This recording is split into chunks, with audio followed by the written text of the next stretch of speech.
Hello students, स्वागत है आपका मेरे चैनल स्टडी विद शिबू पर। इस चैनल में हिंदी माध्यम के कक्षा 9 से 12 तक के विद्यार्थियों के लिए समस्त सब्जेक्ट के हैंड रिटन नोट्स आपको फुल एक्सप्लेनेशन के साथ उपलब्ध कराए जाएंगे। ठीक है, आपको किस सब्जेक्ट के नोट्स की आवश्यकता है आप कमेंट में बता सकते हैं।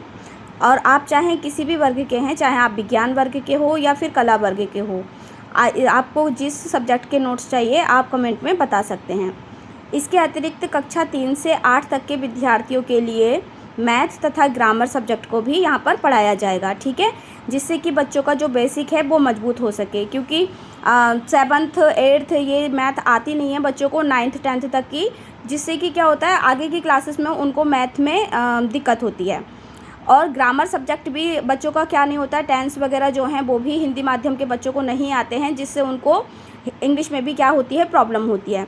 तो हमारे यही प्रयास रहेगा कि इस चैनल के माध्यम से सारे सब्जेक्ट जो हैं वो विद्यार्थियों को उपलब्ध कराए जाएं। आपको जिस सब्जेक्ट की आवश्यकता है आप कमेंट में बता सकते हैं। ठीक है, तो चलिए शुरू करते हैं। यहाँ पर कक्षा 12 के जो चैप्टर 1 हमारा चल रहा था, विद्युत आवेश तथा विद्युत क्षेत्र, उसका अगला टॉपिक। ठीक है, पिछले टॉपिक में मैंने आपको अपेक्षित विद्युतशीलता या फिर परावैद्युतांक के बारे में बताया था, तो उससे रिलेटेड हम अपने 2 न्यूमेरिकल्स करने की कोशिश करते हैं। ठीक है, तो जो पहला न्यूमेरिकल्स है वो है आपको यहाँ पर से फोर्स निकालना है। ठीक है, जो कूलाम बल हमने निकाला था वो निकालना है। तो यहाँ पे क्वेश्चन है, 2 आवेश परस्पर 1 मीटर की दूरी पर रखे हैं, उनके मध्य कार्यरत बल ज्ञात कीजिए यदि दोनों पर 2 कूलाम का आवेश हो और वह निर्वात में रखे हैं। ठीक है, मतलब आपके 2 आवेश जो हैं वो रखे हुए हैं, जैसे हम Q1 Q2 2 आवेश अभी तक मान रहे हैं ना, तो ऐसे ही 2 आवेश रखे हुए हैं जिनके बीच की जो दूरी है वो कितनी है, 1 मीटर है। ठीक है, तो इन पर कितना आवेश कितना बल कार्य कर रहा है दोनों के बीच में, वो हमें यहाँ पर ज्ञात करना है। ठीक है, तो जो जो चीज़ें हमको ज्ञात हैं हम पहले वो लिख लेंगे। जैसे हमें इन दोनों के बीच की दूरी ज्ञात है, ये कितनी है, 1 मीटर। फोर्स हमको यहाँ पर ज्ञात करना है, दोनों बलों पर समान चार्ज है 2 कूलाम का, यानी Q1 पर भी 2 कूलाम है और Q2 पर भी 2 कूलाम का क्या है, आवेश है। तो हमको पता है 2 जो आवेश होते हैं उनके बीच में कार्यरत जो बल होता है वो क्या होता है, K Q1 Q2 upon R², जहाँ K की जो वैल्यू है वो क्या होती है, 9 गुणा 10 की घात 9 होती है। वैसे इसका मान कितना होता है, 1/4πε0। ठीक है, लेकिन न्यूमेरिकल में हम क्या करते हैं, 9 गुणा 10 की घात 9 इसका मान रखा जाता है। पहले चार्ज पर 2 कूलाम आवेश है, दूसरे चार्ज पर भी 2 कूलाम आवेश है, ये इसकी वैल्यू रख दी।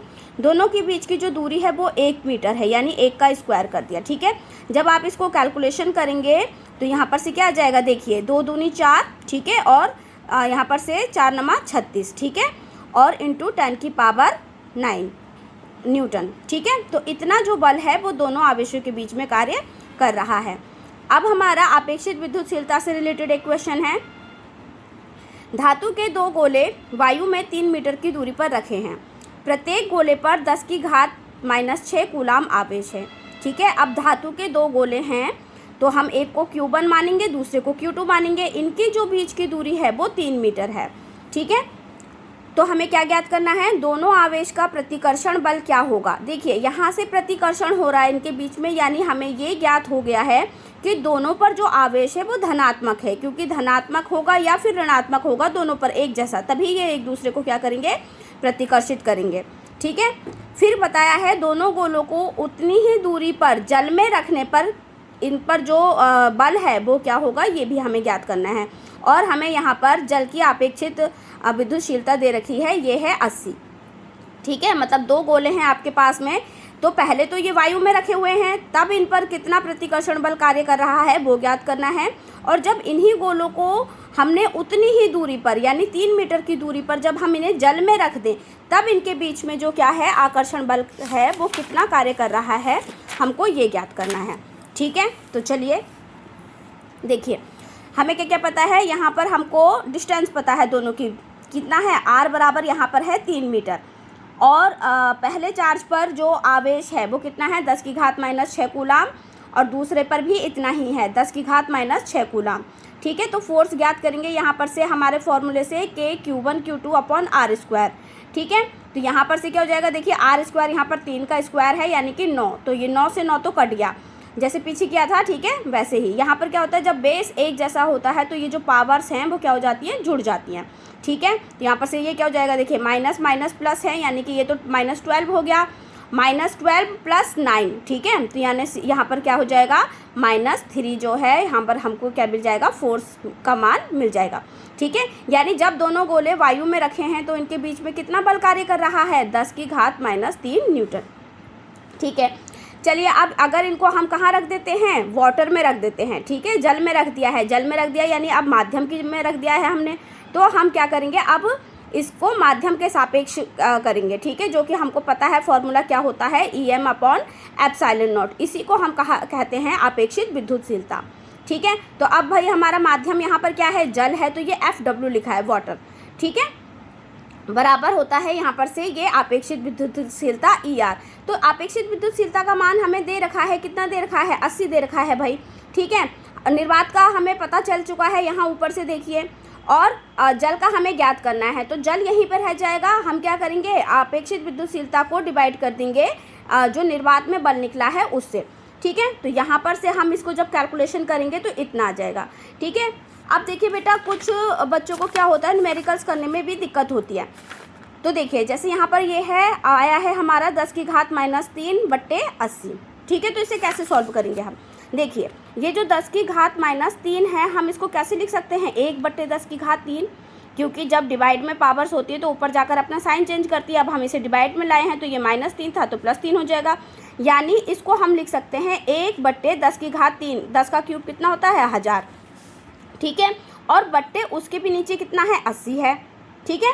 यानी कि अब 80 जो है वो ऊपर जाकर के गुणा हो जाएगा, यानी ये बन जाएगा 1/1, 2, 3 और ये 4 0, 80,000 बन चुका है अब, ठीक है। तो अब हम क्या करते हैं भाई, 80,000 का भाग देना है हमें 1 में, तो अगर हम क्या करेंगे, यहाँ पर से देखिए 80,000 का भाग हमें 1 में देना है, तो यहाँ पर से क्या हो जाएगा, हम पॉइंट लगा सकते हैं, फिर 0 0 0 ऐसे करके आपके 4 0 बढ़ेंगे, तब जा कर के ये क्या होगा, 1,00,000 आएगा। फिर जब हम इसमें भाग देंगे तो हमारा आंसर आ जाएगा 125, आप दे करके देख लेना, ठीक है।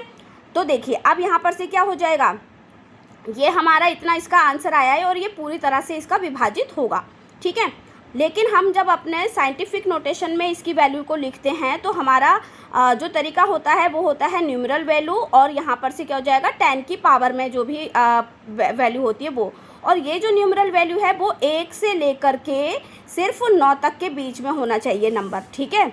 यानी कि यहाँ पर अगर हम इसको 12.5 या फिर 125 पूरा नहीं लिख सकते हैं, हम इसको लिखेंगे 1.25, क्योंकि पॉइंट से पहले सिर्फ 1 से लेकर 9 तक ही नंबर लिखे जा सकते हैं, बाकी पॉइंट में चला जाएगा, ठीक है। अब यहाँ पर से क्या है, यहाँ पर हमने इसके पॉइंट को 1 2 3 4 5 अंक तक खिसकाया है, इसलिए यहाँ 10⁻⁻5 जो है हमारा न्यूटन बल आ जाएगा। आ रही है बात समझ में, ठीक है। तो देखिए इसी तरह से ये आंसर यहाँ पर आ चुका है, 1.25 × 10⁻⁻5 न्यूटन। तो जल में रखने पर दोनों गोलों के बीच में इतना बल जो है वो कार्य कर रहा है, ठीक है। आशा करती हूँ आपको दोनों न्यूमेरिकल्स अच्छे से समझ में आए होंगे। आगे की वीडियो देखने के लिए लाइक और सब्सक्राइब करें।